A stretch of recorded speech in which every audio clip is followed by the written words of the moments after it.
नमस्ते friends, art and tarot में आपका स्वागत है। इस वीडियो में हम ई चिंग के 4th हेक्साग्राम को कवर करेंगे, जिसको हम मेंग कहते हैं। और ये 2 ट्राइग्राम से बनता है, माउंटेन ओवर वाटर। जो अपर ट्राइग्राम है वो माउंटेन है, जो लोअर ट्राइग्राम है वो है वाटर, और इसको मिला के बनता है मेंग हेक्साग्राम। इस हेक्साग्राम को हम इमेच्योर और इनएक्सपीरियंस भी कहते हैं। जैसे कि एक माउंटेन के नीचे जो अगर पानी अगर आप देखते हैं, जो नदी जो उसके आसपास जो बहती है वो बहुत प्योर होती है, क्योंकि अभी वो करप्ट नहीं हुई है। वो करप्ट नहीं हुई है, वो गंदी नहीं हुई है, उसके कारण उसके अंदर एक इनोसेंस है, एक प्योरिटी है। और ये इनोसेंस जो है ये बच्चों में पाई जाती है, क्योंकि अभी वो करप्ट नहीं हुए। लेकिन एक वक्त आएगा जब वो करप्ट होंगे। एक बच्चा जो छोटा है, जो बड़ा हो रहा है धीरे धीरे, अभी उसके अंदर इंटेलिजेंस क्रिएट होगी।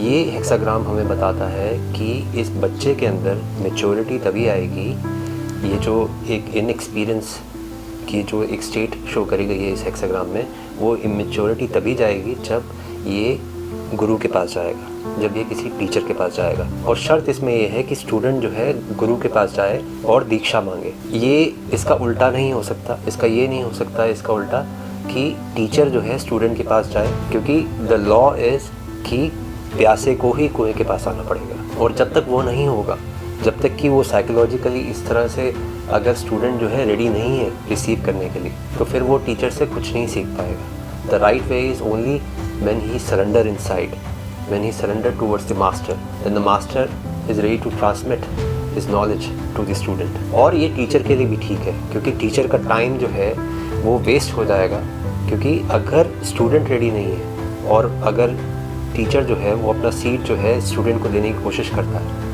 अगर उसके अंदर ह्यूमिलिटी नहीं है, अगर उसके अंदर हम्बलनेस नहीं है, तो स्टूडेंट वो रिसीव नहीं कर पाएगा। So this Meng hexagram is all about learning and receiving it from the master by surrender. तो आइए इस हेक्साग्राम को कवर करते हैं।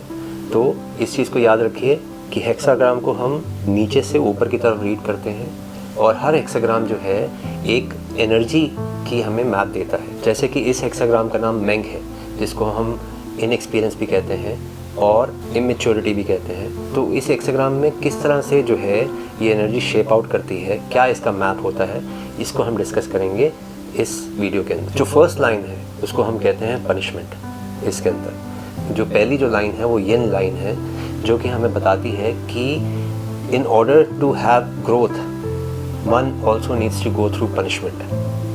पनिशमेंट के बिना आप जो है कुछ चीज़ें लाइफ में नहीं सीख पाते। जब आपको चोट लगती है, जब आप गिरते हैं, तब आपको कुछ चीज़ों की रियलाइजेशन होती है। ये जो फर्स्ट लाइन है वो हमें यही बताती है कि sometimes the teacher has to punish the child और the student in order so that he can learn, जिससे जो है स्टूडेंट सीख सके और अपनी ग्रोथ कर सके। अगर हेक्साग्राम की 6 लाइनों को जो है अगर लाइफ स्पैन के साथ कंपेयर किया जाए, तो जो पहली लाइन है वो यूथ की लाइन है, और youth needs to be educated, youth needs to be taught the laws of life. जितनी जल्दी वो लॉज को समझेगा लाइफ के, उतनी जल्दी उसकी जो है लाइफ फ्लावर करेगी और एक सही डायरेक्शन में जाएगी। जो सेकंड लाइन है उसका नाम है रिस्पॉन्सिबिलिटी।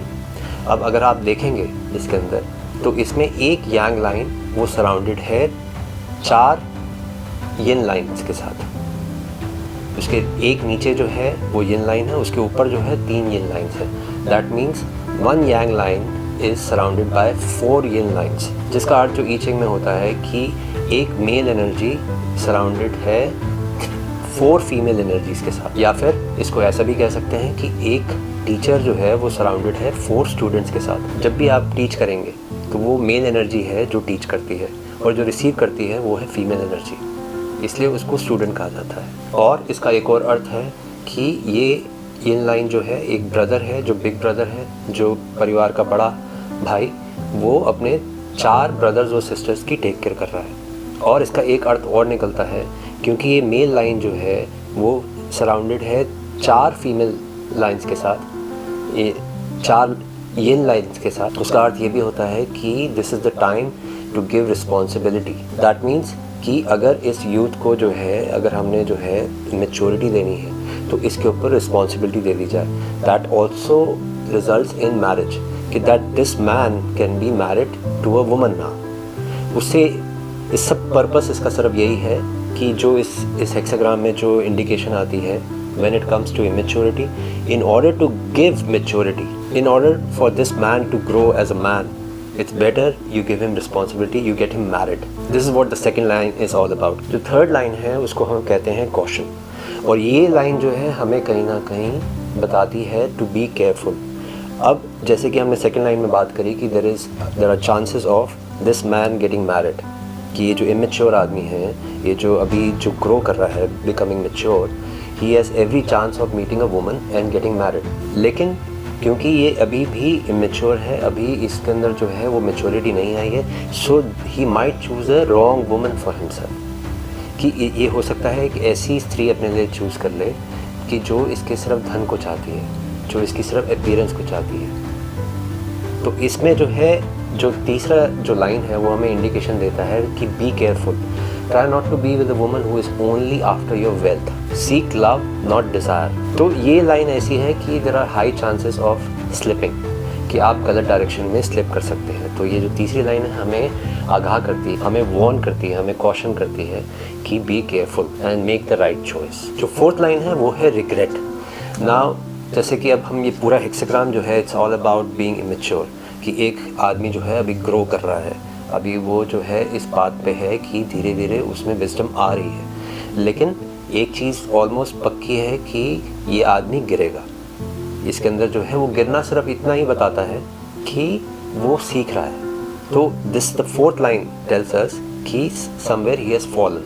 ये लाइन हमें बताती है कि there is a kind of a weakness, एक वीकनेस है जिसके वजह से ये आदमी जो है गिर गया है। ये लाइन हमें बताती है कि that there is lack of clarity and discipline. लेकिन जैसे कि अगर हम हेक्साग्राम को समझेंगे और अगर किसी के लिए ये हेक्साग्राम आता है तो उसमें कहीं ना कहीं ये इंडिकेशन भी आती है कि that there is every chance that you might fall and you might have to suffer this consequence. लेकिन घबराने की ज़रूरत नहीं है, क्योंकि ये सब जो हो रहा है ये एक इमेच्योरिटी के कारण हो रहा है। जैसे जैसे आपकी ग्रोथ होगी उतना ही जो है आप इन सब चीज़ों से बच पाएंगे जो आपको गिरा सके। सो हमें ये लाइन याद दिला रही है कि be in touch with the reality. आप रियलिटी के टच में रहिए, जो सच्चाई है, जो आसपास की आपकी जो रियलिटी है उसके टच में रहिए। या फिर ऐसा भी हो सकता है कि आप किसी के टच में हैं जो कि आपको जो है गलत डायरेक्शन में लेके जा रहा है। So this line is all about reminding you to go on the right path. Fifth line is called good fortune. जो fifth line है वो हमें बताती है कि that there is a very good time which is coming or which has come. वो हमें ये बता रहा है कि जो immature child है, जो immaturity है वो धीरे धीरे जो है लाइफ से जा रही है and the child is becoming mature. बच्चे के अंदर एक बड़प्पन आ रहा है धीरे धीरे, और उसकी मेच्योरिटी का यही सिंबल है कि वो हम्बल है अपने अंदर, उसके अंदर ह्यूमिलिटी है और वो सीखने के लिए राजी है। वो टीचर के सामने झुक रहा है और टीचर जो है उसको ज्ञान देने के लिए तैयार है, जो कि रिजल्ट करेगा एक अच्छी पोजीशन उसकी लाइफ में आगे, और उसकी ग्रोथ भी बहुत अच्छी होगी। जो सिक्स लाइन है वो कहलाती है रिमाइंडर। जी ये लाइन जो है आखिरी वो हमें दोबारा से हमें जो है एक रिमाइंडर देती है कि the punishment will be given, that the punishment will happen so that you don't repeat the mistakes which have not happen yet. बहुत बार गलती करने से पहले अगर आपको जो है उसकी सज़ा मिल जाए तो आप वो गलती से बच सकते हैं। टीचर जो है आपको एक किसी ऐसे ढंग से जो है कुछ चेता दे, आपको बता दे कि try not to go in this direction, कि आप ये काम ना करें, और उसको बताने के लिए, उसको सिखाने के लिए वो आपको किसी ढंग से पनिश करें। लेकिन ये पनिशमेंट का पर्पस यही है कि आप गिरे ना, आपके अच्छे के लिए है। तो इसका टोटल पर्पस यही है कि आगे जो प्रॉब्लम जो हो सकती है उससे बच सकें आप। इसलिए आपको एक रिमाइंडर पनिशमेंट के तौर पे जो है कहीं ना कहीं दिया जा रहा है इस सिक्स लाइन में। तो कंक्लूजन में मेंग हेक्साग्राम हमें बताता है कि that there are stages of maturity, कि आपका पाथ शुरू होता है इमेच्योरिटी से और वो धीरे धीरे जाता है मैच्योरिटी की तरफ। और इस पाथ से गुजरते हुए जो एनर्जी जो डिफरेंट फॉर्म्स लेती है उसकी जो है हमने इस हेक्साग्राम में बात की है। और पूरी कोशिश यही रहती है हर हेक्साग्राम की आपको वो चेता सके और आपको जो है गिरने से बचा सके, because eventually it's all about learning the art of living and the I Ching hexagram teaches you that. So this was my reading for you for Meng hexagram, mountain over water. I hope you enjoyed the video. Thank you so much for watching. Namaste.